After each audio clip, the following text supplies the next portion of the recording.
So today I'm joined with Kazadash, and today's video is about what to check if your website has dropped drastically in Google rankings. So people are obviously asking, why has my site dropped in Google and why has my website dropped off the face of the earth on Google? So it's not even gone, it's on page 1 now, it's not even in the top 5 pages. What would you start to look at if a site has dropped drastically? So if it's not even in the top 5 pages, I would first of all check if there's a manual action, because that's typically a good place to start. See if there's any errors in your Google Search Console. Usually it'll be in like a red box saying like, hey, you might have a manual action. It might be to do with links, or it might be a spam manual action, and Google might have essentially just removed your entire website off of Google. Potentially they might have thought that you're doing something dodgy when it comes to your link building, or potentially they might just think that you're spamming their search engine as well, so they've just removed your website. Yeah, on that, with regards to some of the Google Search Console penalties that you get through, unnatural inbound links penalty is very, very common. So with regards to that, obviously you need to be submitting a disavow file and trying to remove your most toxic links out of your backlink profile. The amount of times that even sites that don't have this unnatural links penalty though can still be sat in a partial penalty. The amount of websites I'm looking at after we've done a disavow have jumped back up massively. Some of them haven't even dropped drastically in Google. They might have only dropped to page 2 and they're wondering why. We've gone and ran the disavow and removed the most toxic backlinks, got the toxicity threshold below what it needs to be in correlation to the competition, and then site-wide seeing jumps back up. So I think the disavow on an unnatural link penalty, but even when you've not got an unnatural link penalty, doing a proactive disavow in removing your most toxic backlinks is important. But talk to us about like technical SEO. If someone potentially could have technical SEO issues, you can look in like Google Search Console or Screaming Frog, like, is it important for people to make certain the site speed, there's no errors? Like, what's your thoughts on from a technical standpoint? So typically speaking, and I'm going to go with like a 60% score here. If you've got like a slow website but it used to rank and now it doesn't, it's probably not because you've got a slow website. There's probably something, an underlying issue there. My go-to 2 tools for this is either Sitebulb or Screaming Frog. Go and purchase them, run an audit on your website, and what you would be looking for is orphan pages, links to pages that no longer exist. So you might be linking to, like, let's say 404 pages, or potentially you might be doing double 301s. So you might have changed the URL and you're still linking or internally linking to that old URL. So look to fix all of these issues. Obviously, if you can optimize your images, making certain that they aren't just DSLR uploaded images, then that's great as well. Because at the end of the day, you might have also dropped in rankings because you are wasting Google's crawl budget. So whenever Google comes to your website, for example, you might have bad content, which we will go into later on in the video. You might have bloated images, for example, or you might just be internally linking to wrong pages. Yeah, I think my thoughts with regards to technical SEO, bear in mind, I am not a great technical SEO, but my thought process to the team is you wouldn't build a house on quicksand. So if you're building out a website, just make certain you're ticking all the boxes and all the foundations to make certain it's as fast as it can be. Don't procrastinate and obsess over site speed though. But there should be no 404 errors on your website. That's just been... I think a good rule of thumb for this is try to do a technical SEO audit every 90 days. That's what I recommend, because in some cases you might have team members that might just upload the wrong image, or potentially they might build the wrong internal link to an orphan page, or whatever the case may be. So just rule of thumb, buy Screaming Frog or Sitebulb, do an audit every 90 days and you should be good. Yeah, but no 404s, and then silo structure is probably the biggest part for me for technical SEO. no orphan pages, make certain everything's a minimum of 3 clicks away from the homepage. If you can get it 2 clicks away, even better. So site structure, one caveat to what you've just said is if you are a bigger e-commerce store, you might want to be 4 clicks away. So just, again, it depends what type of website you are. If you're a local business, just make certain that if you've got, let's say, 5 service pages, 5 location pages, and let's say 20 different blog articles, everything at that point should probably be about 2 clicks away. I would probably agree with you. If you are an e-commerce store, let's say, and you have got 5,000 products, you're probably going to want to use categories, subcategories, and at that point, you probably are looking at 3, maybe 4 clicks away from the homepage. Yeah. So the next part, if someone has had a website that's dropped drastically in Google, is content pruning. Yeah. Now, everybody in the SEO industry is obsessed at present with topical authority. Seems to be the buzzword. Yeah. So, and it goes again, and now I'm going completely against this, and I'm saying delete pages. So why would I say delete pages if they've been dropped drastically in Google search? Why am I giving that advice? So, basically, for anybody that has never done a content pruning audit before, what you're looking at is a 12-month period of the last 12 months, and what you're trying to find out are pages that have never had any clicks or impressions on your website. So let's say if you have a 100-page website and let's say 25 of those pages never had any clicks, never had any impressions, it's a good indicator that Google didn't like those pages to begin with. Yeah. So you should probably either do content expansion on those pages or get rid of those pages and 301 them or potentially 410 them, depending on if they had backlinks or potentially if they were powered up by any links and stuff. You might want to 301 those to another relevant page, but in some cases you might want to 410 those pages, which basically means a 301 is the next time Google crawls that page, it gets redirected to another page. A 410 means that that page no longer exists, so Google will stop visiting that URL. Yeah. I think the big part with content pruning is too many SEOs have become obsessed with topical authority and they've scaled the website out too wide to what their core focus is. So sometimes you need to sit back, look at the website, see what your central entity of your website is and what your source context of your overall domain is. And if you've got pages that are too far away from your central entity and what your website is generally about, and those pages are not ranking, therefore they are not adding to your topical authority, because topical authority is only when you do topical coverage that gets traffic. Right? Otherwise, it's pointless having it on your site. You're wasting internal page rank distribution and you are wasting Google's crawl budget. So I would be looking to delete those pages if it's wider than your overall main central entity. But the caveat to that is if you've got pages that get no impressions or no clicks, but you feel it's an important topic for your overarching domain and website, that's when you're not looking to delete it, you're looking to do what you mentioned, which is content expansion or content optimization. Go into that page and see why is it not ranking. Those pages probably need to be completely rewritten. If you're not had any impressions for it, then it's in a dire state, right? Because even if we've had a lot of pages rewritten, even when they've had 5,000, 10,000 impressions, but been getting no clicks, because we've missed the intent of what the page should be about. So if they're getting no impressions, it definitely deserves a rewrite. There's something not quite right about that page. Google doesn't like it at all. But if it's getting impressions and not getting the clicks, it then at that point could do with, is it too short? Is it only 500 words when everyone else has written 3,000 words? Can you add more entities to the page?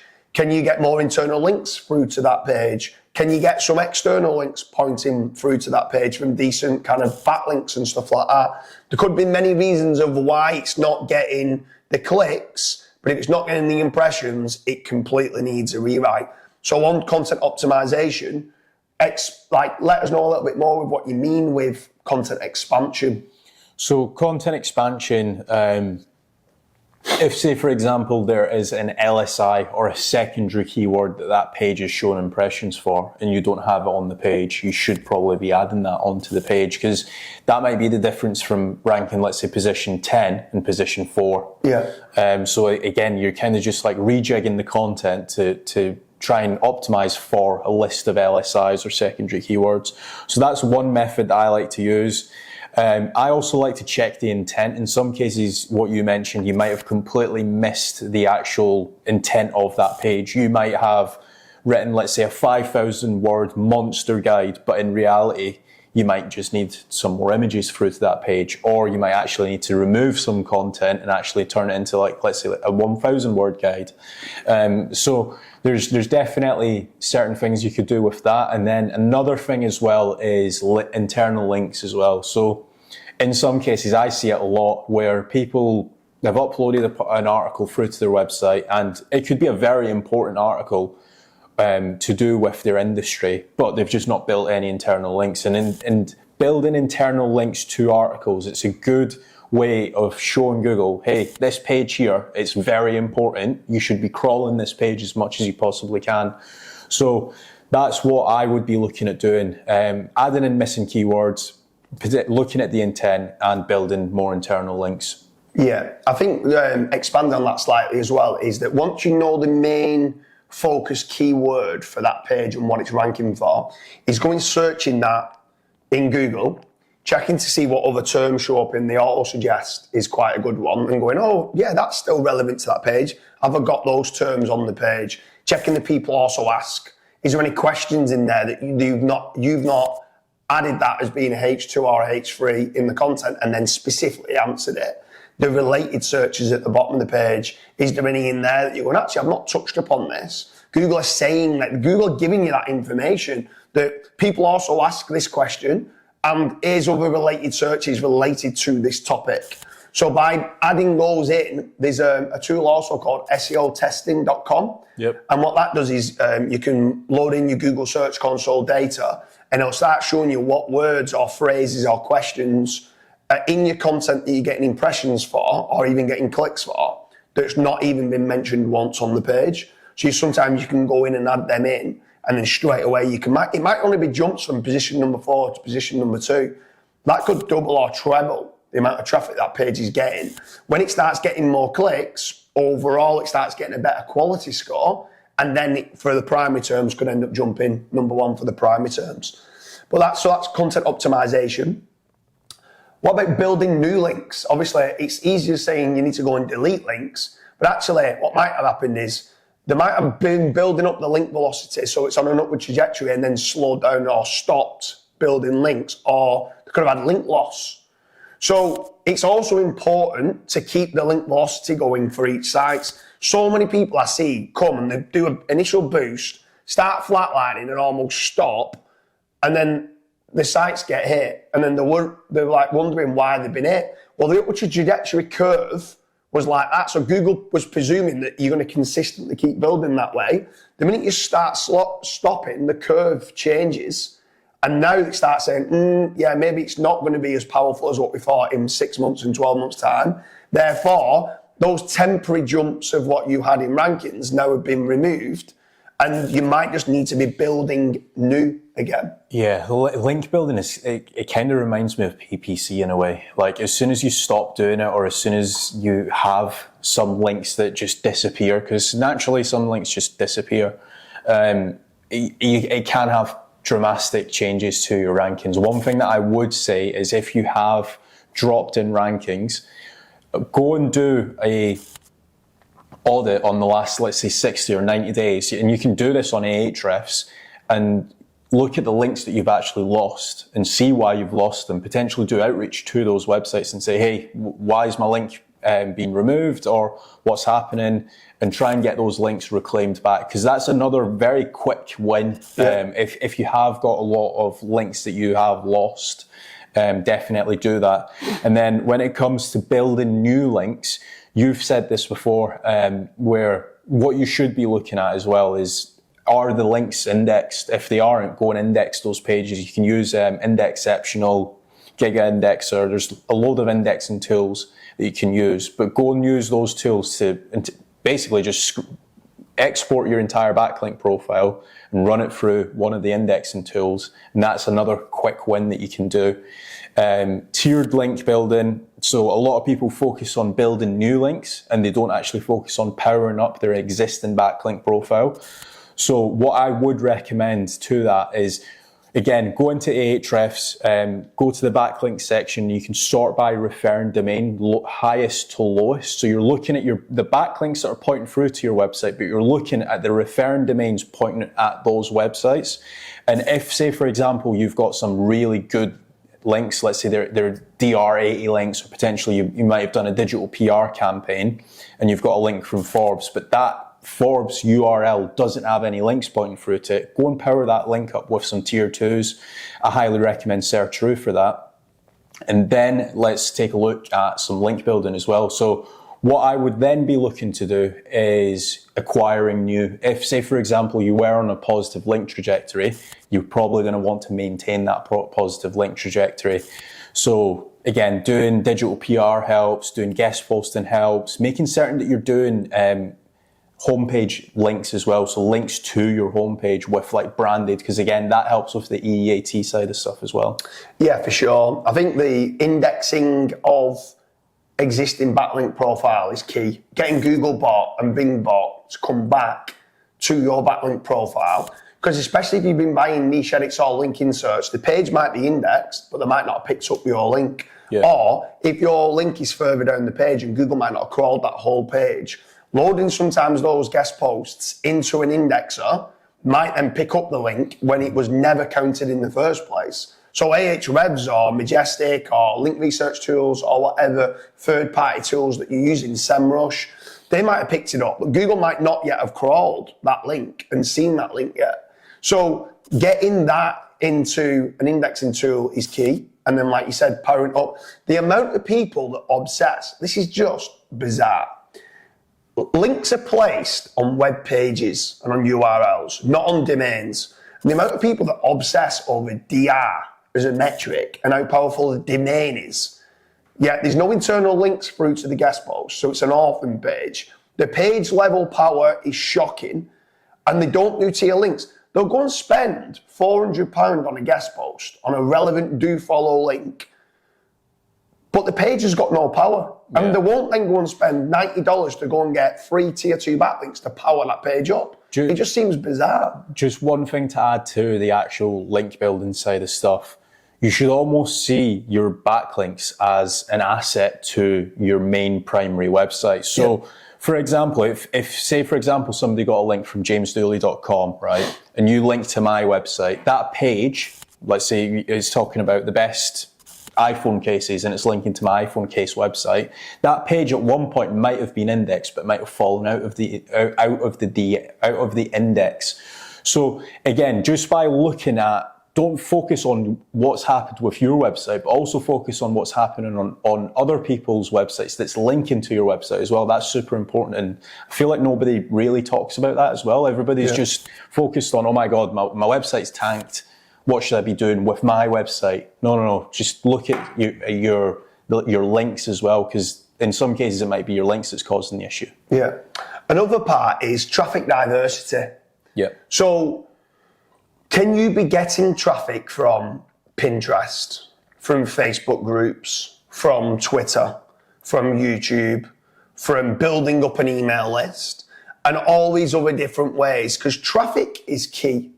Getting traffic through to your website, not just from where you're ranking Google, but having that diversification of traffic. Reddit is ranking better than ever. Can you not go into Reddit and start looking at all the main pages that's ranking for the topic and keywords that you want to rank for and add some value, but then say, for more information on this, and link it through to a relevant page on your site. Mm-hmm. And that Reddit referral traffic is brilliant for your SEO. Quora for questions and answers. Can you go into that, and any pages that are ranking that's relevant to your topic, go and add some value for the users and then put a link back to your site? That referral traffic, again, is key. Can you get that traffic diversity? That's another huge part Make the website that you have like a real business. Can you start to build up an email list? Can you each week or each month send out a newsletter or an email out which drives people back to your site? Those return visitors and those behavioral signals is huge. So that's another big part, that if you have been hit, are you getting any sort of behavioral signals away from just ranking in Google? Can you try to improve that traffic diversity that's coming through to your website?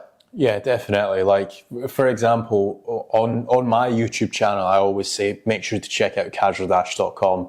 And the amount of branded searches that I get daily now to Casual Dash from my YouTube, because I don't do any link building, I don't try and rank the website or anything, is I think it gets about 150 searches a month just for the actual brand name. So if you can be building out social profiles with actual good content, it does go a long way. So for example, I see it a lot with lawyers doing it with YouTube, chiropractors. I don't know if you've seen that with like TikTok. They've got like the videos where they're just like cracking the patient's back.